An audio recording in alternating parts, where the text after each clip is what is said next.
Fox News can now confirm the gunman accused of shooting two state lawmakers and their spouses has been arrested. 57-year-old Vance Bolter is accused of assassinating Democratic Minnesota State Representative Melissa Horton and her husband, and severely injuring State Senator John Hoffman and his wife. Hoffman and his wife underwent surgery, and the lawmakers' homes were less than 10 miles apart. Investigators say early yesterday morning, Bolter, dressed like a police officer, came out of Hortman's home and fired at police before escaping. We're also learning police found a list of 70 names, including other lawmakers and abortion providers, in Bolter's car. That car also allegedly looked like a police car. Minnesota's Governor Tim Walz is calling the shooting a, quote, act of targeted violence. And President Trump is promising persecution to the fullest extent of the law. The FBI was offering a $50,000 reward for information leading to Bolter's arrest. Joining us now on the phone is former D.C. police detective and defense attorney, as well as a Fox News contributor, Ted Williams. Ted, we're just getting this information in the last 5 minutes or so. I want your take on what we're learning. Well, what so far from what we know here, and this is all fluid at this time, but that there was a location where they found the automobile, and they found what they believe was Bolter's cowboy hat, the cowboy hat that's in many of the pictures that he was seen wearing. And as a result of that, law enforcement made a concentration on that part of Minnesota. And it is my understanding, and from what we've been told, there have here been an arrest. I'm somewhat surprised because I thought that with all that we know about Bolter, and we know quite a bit now about him, that he very much was going to resist and probably go out with suicide by cop. But apparently that did not materialize. All indications are that he's under arrest. Thanks so much for joining me here at the show. We got a great show for you today. We got a lot to discuss. Big news, obviously, is Vance Luther Belter, the Minnesota alleged assassin, has been arrested in Minnesota. But what I want to talk about is not necessarily his arrest, although that is interesting in and of itself, but it is the fact that nothing in this story adds up. Nothing makes sense. This thing stinks like bad fish. This thing stinks. To look at another Minnesota icon, that of grumpy old men, this stinks like anchovies in the back seat of a car. If anybody's ever seen that movie, that's what this smells like. And I want to walk through a whole bunch of facts. I don't have a lot of answers. I do, as Tucker Carlson said, have a lot of questions. I have a lot of questions because nothing in this thing adds up. So we're going to dive into that. Then we're going to dive into, obviously, this ongoing conflict between Israel and Iran, and the elements in our own country that are trying to rope, entangle the United States in this mess, something that we do not need to be involved in. But really appreciate everybody rolling up. Wesley, thanks so much. You're right. It stinks. It's too neat. He does seem like a patsy, although most patsies get killed.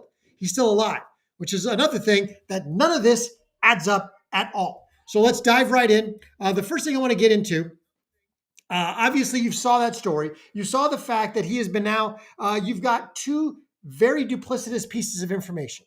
So when they found his fake police car, it was filled with No Kings protest flyers.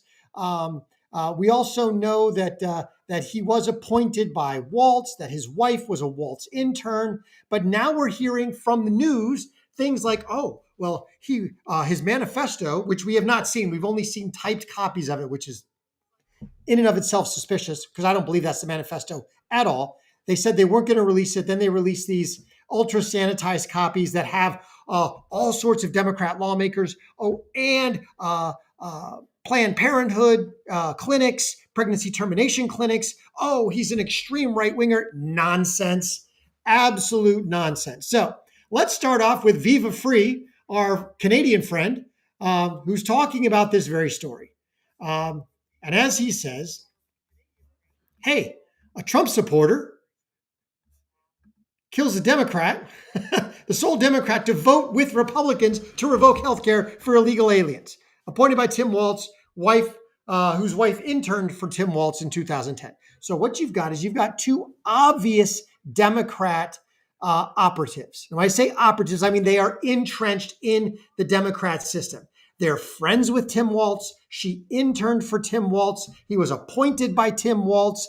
The Democrat Speaker of the House that he shot had just recently voted with the Republicans. She was the tie-breaking vote in denying health care to illegals, something that Vance Luther Belter is very much involved in with his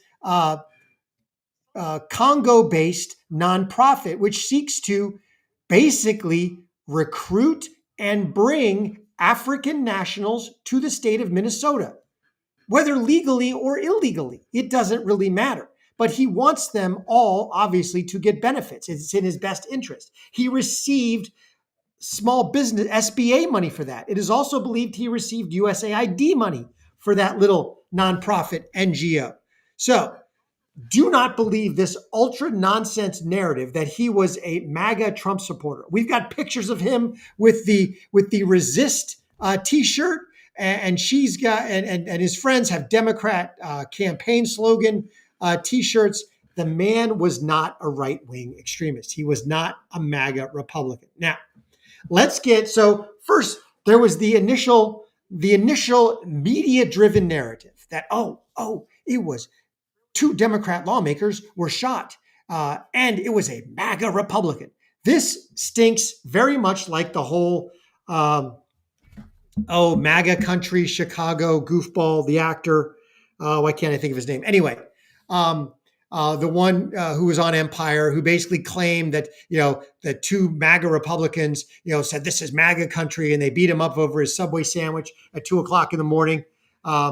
So none of this rings true, right? He is not all the evidence that we have, except for a high school friend of his, when realized that he's 25 years, 30 years outside of high school. He's got a wife and 5 kids, and you're interviewing high school friends. Oh, he was a MAGA Republican. Nonsense, absolute nonsense. But now let's get to the part where this story really starts to break down. This story makes no sense. All right. And so, Margaret, Democrat criminal syndicate, absolutely agree. All right. Political fisherman in the house. Thanks so much for being here. All right. So here we go. So we know that we've got some ring camera footage that shows the actual shooter, whether that's Vance Luther Belton or not, at the front door wearing the fake cop uniform, wearing the acrylic, the neoprene, Breaking Bad mask. I am the one who knocks. That was the character. And so you see this guy.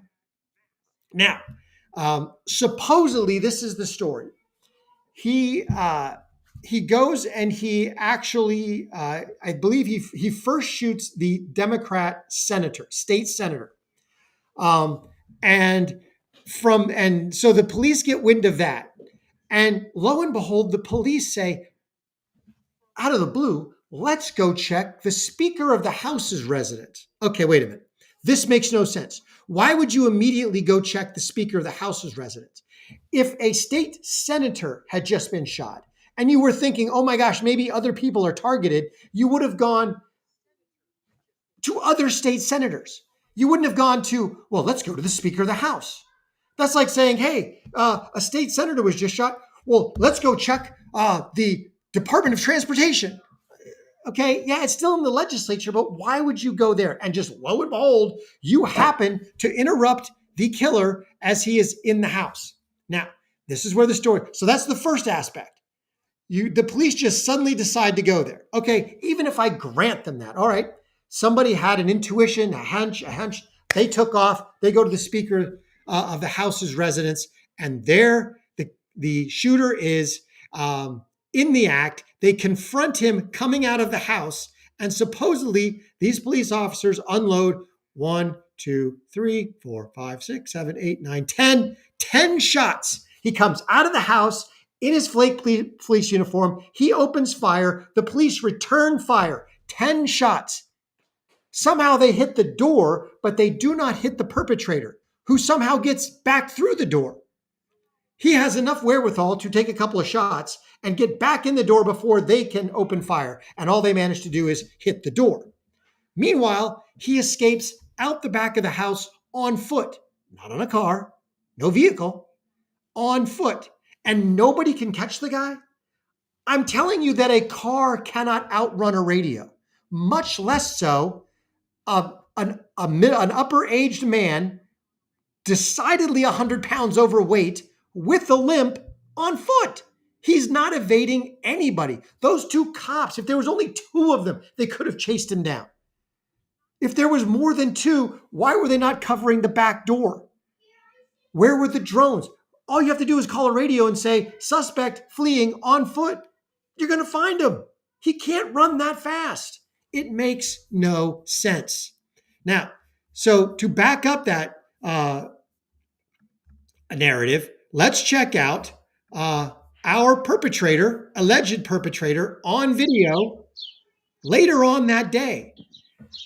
After he managed to evade police officers in the middle of the night, he runs somewhere, ostensibly home, but not to his actual home, I guess to his alternate rural home, which is 20 miles away. Anyway, whatever, he's managed to change clothes now. He's no longer in his fake cop uniform. He's now in Western garb with a 3/4 length jacket and a cowboy hat. And he's just going to, I don't know, he walks with a limp. And then you see him come out of here, and he's going to randomly vandalize a vehicle. He breaks the window. He gets in the vehicle. He steals some stuff.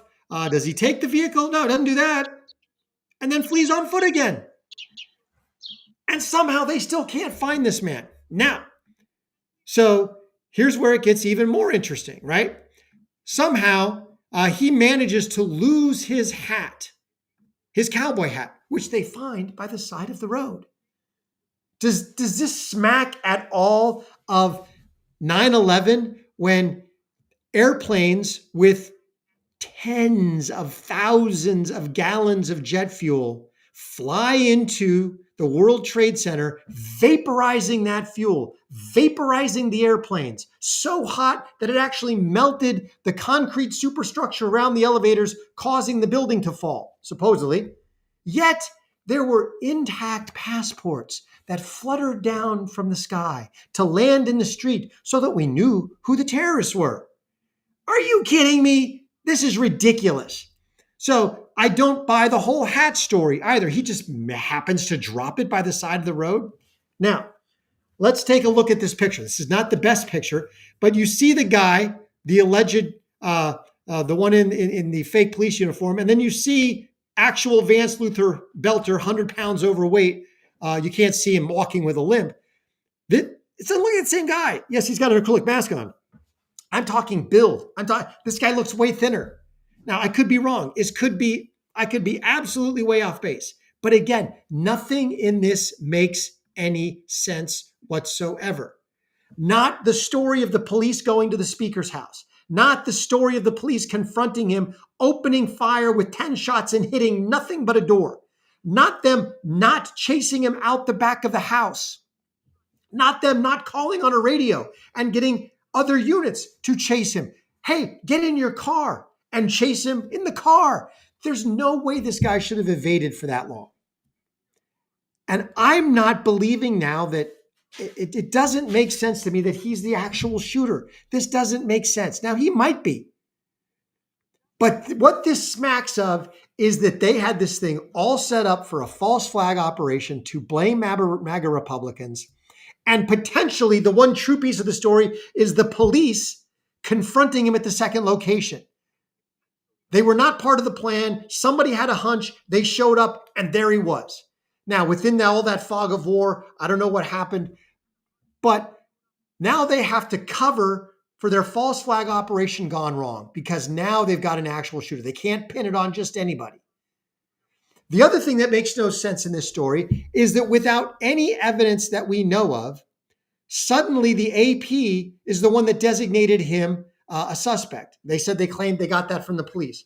What in that vehicle, in that fake police car, led them to believe that it was Vance Luther Belter? Did he sign his manifesto? I don't know. But anyway, the last piece that makes this make absolutely no sense. You're right, Elwood Blues. The guy in the photo is 100 pounds less. Absolutely, totally true. Shiny, shiny mean. Thanks so much for being here. Really appreciate you. All right. The last piece that makes no sense in this whole story is now that they have arrested him, he is charged with, get a load of this, second-degree murder. Okay. For anybody who doesn't understand, second-degree murder is, you come home and your wife is in bed with somebody else, and you fly into a fit of rage and shoot that person. That is second-degree murder. It's not planned. It's not premeditated. It was a crime of passion, right? This is not that. This is, I got a fake police uniform. I got an acrylic mask. I got a fake police car. I wrote a manifesto. I actually went and shot two of the people on my manifesto. How is that not first degree premeditated murder? This is something that makes absolutely no sense. It is incongruous. It doesn't fit the rest of the facts. I don't know what narrative they are trying to spin. We're going to keep watching the story because I think this is absolutely full of crap. Stephen H., I blame Spectre. Yeah, Spectre being what? The CIA? I don't know. This whole thing makes absolutely no sense. So we're going to keep following this. Let me know what you think in the comments. Really appreciate hearing from you. With that, we're going to dive into the other major story of today, and that is the ongoing conflict between Iran and Israel. Benjamin Netanyahu announced Operation Rising Lion, in which he stated that Iran was getting too close to potentially having a nuclear weapon, and they launched a series of airstrikes, which, as he said, will continue for days. This is a campaign. Now, I have no problem with that. If Israel actually believed that Iran was getting close to a nuclear weapon and they want to perpetrate attacks against Iran, go for it. No problem. But let's dive into this story. I want to show this video first, and then we're going to dive into some of the other videos. But really what this comes down to, and what I want to talk about today, is who is trying to rope the U.S. into this conflict. Let's go.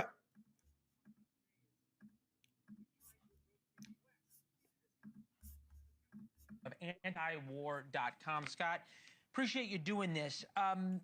Do you think Israel has the right to do this and to defend itself? Or do you think that this is just a bad idea?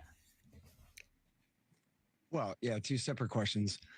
The way you framed it was launching an aggressive war is defending itself, but that's just because you say it that way. In any other contest, of course, it's completely illegal. This is what Japan did to us at Pearl Harbor, the day of infamy, a surprise sneak attack against a country that wasn't attacking them. And so that was what was going on here. And the fact is, they were in the middle of negotiations. Okay, I do want to talk about Mr. Anti-War here, because I have all sorts of thoughts on both sides of this argument. As he said, this is like World War II when Japan attacked the U.S., who was not attacking it. But this is not the case with Israel. Israel has been attacked by Iran since October 7th. Directly, no. But realize that Hezbollah, Hamas, and the Muslim Brotherhood, which have been attacking Israel, especially Hamas and Hezbollah, since October 7th, are vassal terrorist states of Iran.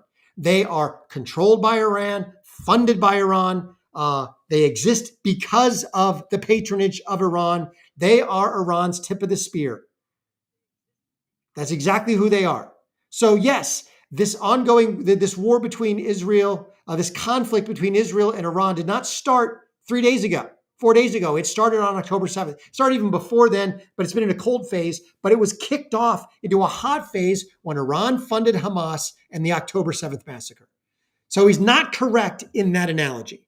And the reporting now is that Trump was actually shining the Iranians on and was pretending to negotiate with them and was telling them, Well, let's just insert a making couple public things. statements that he had.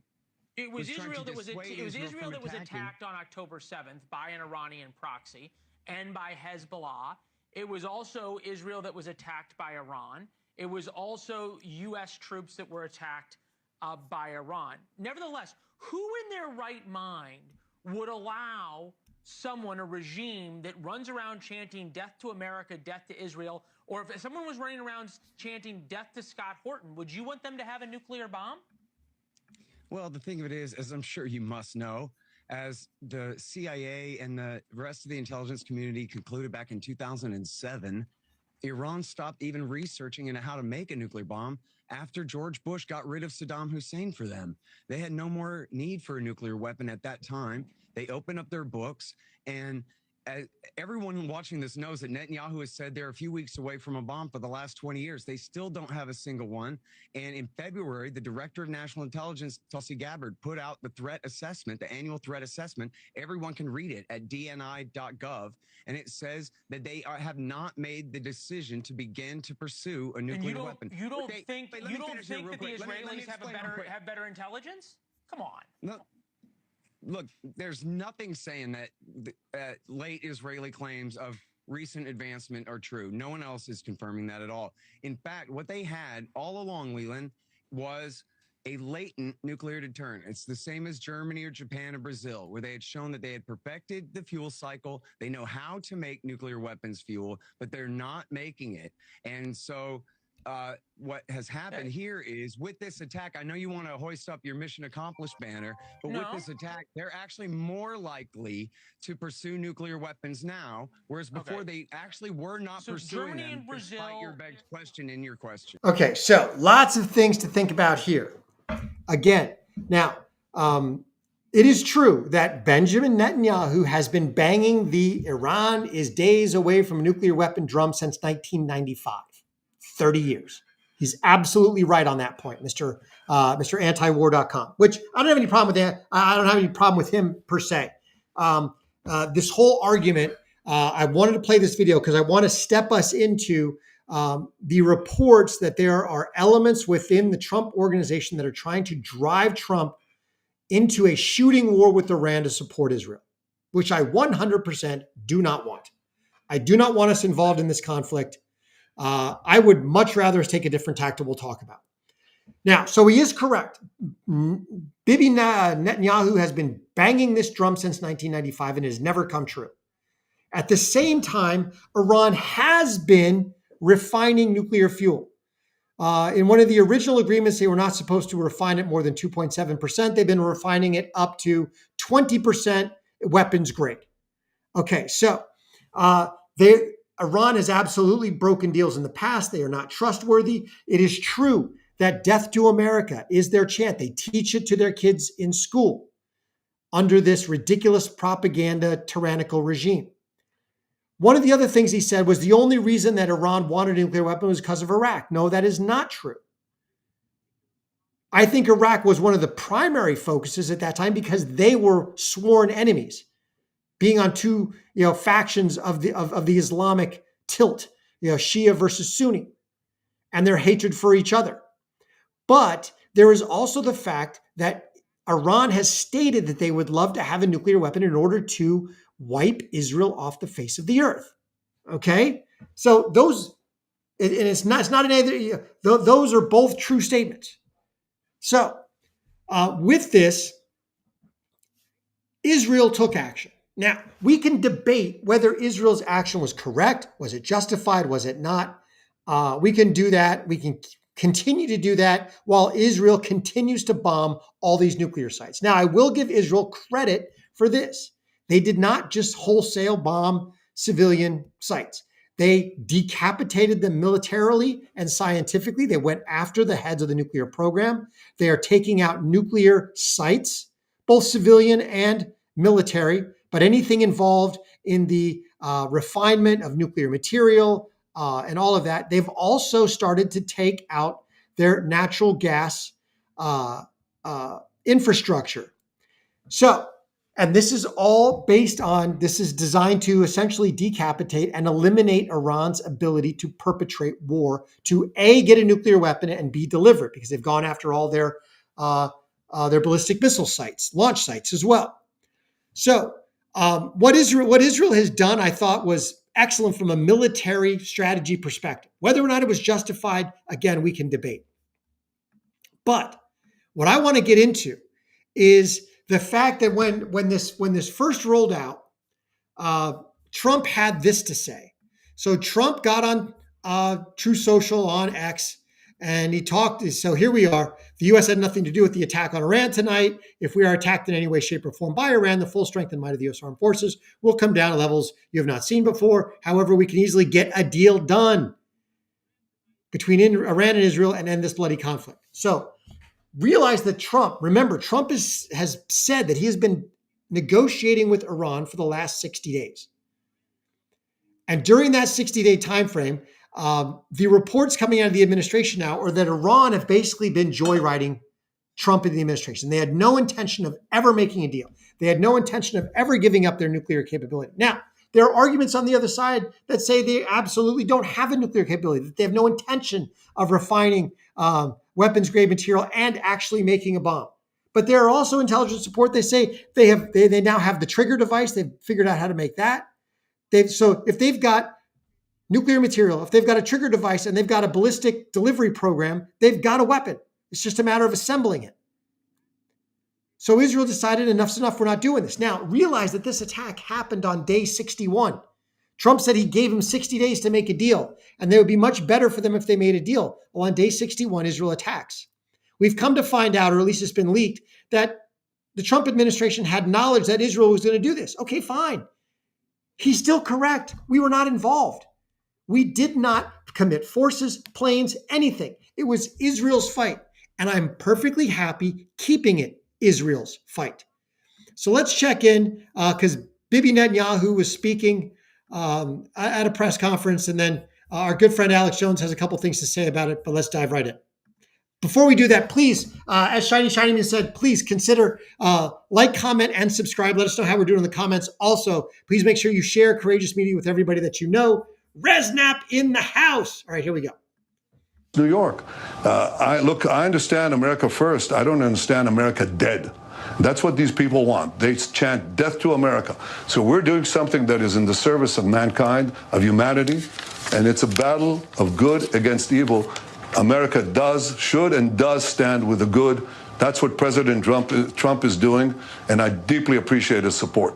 Netanyahu went on ABC News and said, no, we want to kill the Ayatollah. We want regime change. And then now he went directly against Trump, saying he wants peace by both sides and says no peace deal, no giving up your nuclear program now. We're not negotiating. Israel's prime minister just announced he is not interested in peace talks with Iran, per ABC News. He's also refused to rule out assassinating supreme leader. This comes after news that the Iranian regime is asking to come back to the negotiating table. Well, okay, so let's go right back there because I want to talk about this. If this is the case, Trump cannot allow himself to get goaded into joining Israel's fight. I agree. Now, I do not agree with this public spat that's brewing between Tucker Carlson, Trump by proxy, but Tucker and Mark Levin and others. Tucker is right about one thing, though. If Trump gets involved in an unjustified shooting war in Iran, it will ruin his presidency. It will ruin the legacy that he is building in this presidency. It will, I think, eliminate any chance of true Abraham Accords 2. I could be wrong on that because, again, a lot of the other Middle East states don't like Iran. They want Iran gone. But I don't think they want the U.S. perpetrating this conflict. And I don't think we don't want to get into shooting war, and I don't think we need to get into shooting war. Trump cannot let himself get goaded by the Mark Levins and others, the Lindsey Grahams, some of the other closet neocons that are still in his administration, still in his circle. He's got to stay out of this conflict. I think for the sake of America and for the sake of his presidency, especially for the sake of the next 3 years of the Trump presidency and potentially the Vance presidency or whoever is going to succeed Trump, which right now would appear to be J.D. Vance. He's got to stay out of this thing, and we don't need to get involved. All right? Trump would be highly enjoined. I would encourage him, cajole him, plead with him. Go back to your term one stance on Iran. Let Israel do what they're going to do. Hey, if we need to send them some money that is ostensibly for defensive purposes, fine, I don't care. Send them 5,000-pound bombs if they need them. Whatever. That's not the issue. Stay out of the shooting war. At the same time, go back to the term one stance on Iran. Shut them out of the global economy. Do not let them sell oil anywhere on the open market, and declare that any country, just like we had 8 years ago, any country that does business with Iran will not do business with the United States or with the West, with the G20. If you do business with Iran, you are not doing business with essentially the US, the UK, the European Union. You're out. And I guarantee you, Russia maybe and might be the only ones who support Iran. But Putin's already signaled to Trump that he's not on board with Iran getting a nuclear weapon. China cannot do that.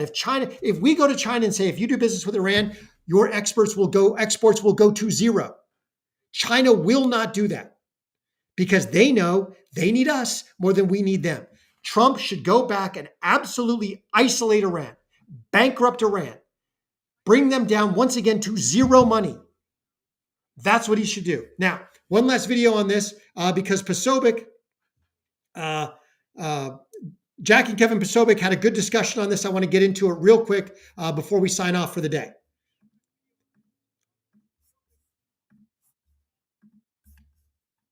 This makes sense because people get on me all the time. They say, "Wait a minute, Poso, you're going to Hungary, you're going to Poland, you were covering the protests in Ireland that kicked off. So if you keep saying MAGA, if you keep saying America first, then why does it matter when you go to these other countries?" And my response has always been because this is a fight against globalism. Okay, and the problem is that all of these countries are fighting globalism as well, and so it's an irony in a sense, where in order to fight globalism, you need an international alliance of anti-globalists. So in Ireland, they're anti-globalism. In Poland, they're anti-globalism. In Hungary, they're anti-globalism. And so by working together, we can help to fight the same people because, look, here's what it comes down to.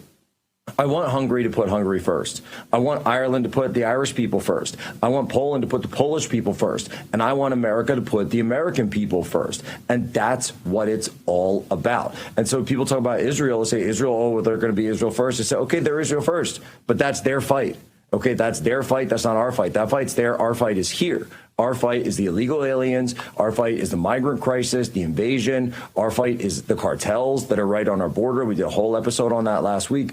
That's what our fight is. So, Kev, walk me through some of this stuff, this idea that, 10 years ago, it's Trump came down the escalator and he specifically said, and I went back and watched the video and I posted it on Twitter this morning, that we need to stop getting involved in these Middle East wars and we need to focus on getting rid of the illegals. And here we are exactly 10 years to the day and we're having the same argument, aren't we?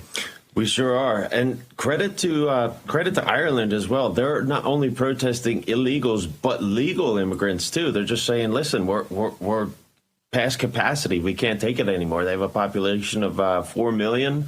Poland's about 37 million. And, their problem is a little more highlighted than ours in a sense. I don't know. It could be racial. He's absolutely right. Trump won this election on two major platforms. One, close the border, get rid of the illegals. Two, no new foreign wars. And right behind that was the economy, which is essentially affected by the first two. And then obviously Trump's economic plan versus Biden's economic plan. Trump needs to stay true to that message. Keep the fight here. Get rid of the illegals, crush the cartels. I would love to see special forces, United States military operations that absolutely castrate the cartels, the Colombian cartels, the Mexican cartels, all the narco cartels south of the border. Crush them with the U.S. military. I'm totally fine with that. I don't care what Sean Baum from Mexico says. No, the cartels are our problem. We'll take care of it because obviously you guys are in bed with them.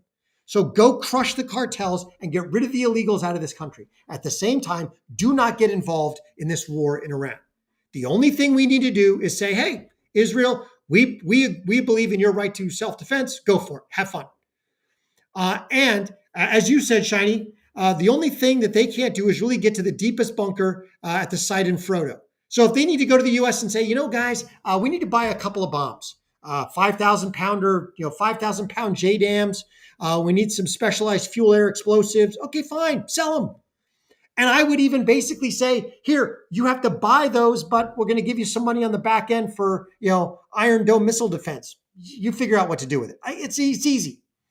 But if you need to sell them some weaponry that can be carried on an F-16 or an F-15E, do it.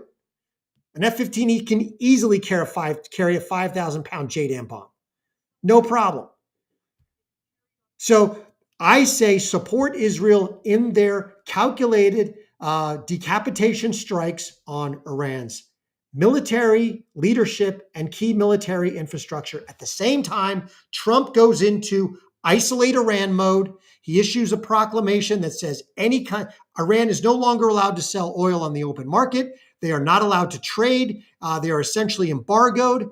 And any country that does business with Iran will not do business with the U.S., the European Union, the UK. He's got to get those countries on board. But that should be fairly easy because nobody really likes Iran. Nobody wants Iran to have a nuclear weapon.